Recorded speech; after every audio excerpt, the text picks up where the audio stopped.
விடுவதில்லை. நான் உன்னை காண்கின்ற தேவன், கண்மணி போல் உன்னை காப்பேன்.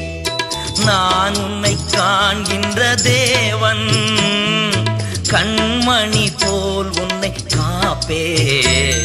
நான் உன்னை விட்டு விலகுவதில்லை, நான் உன்னை என்றும் கைவிடுவதில்லை.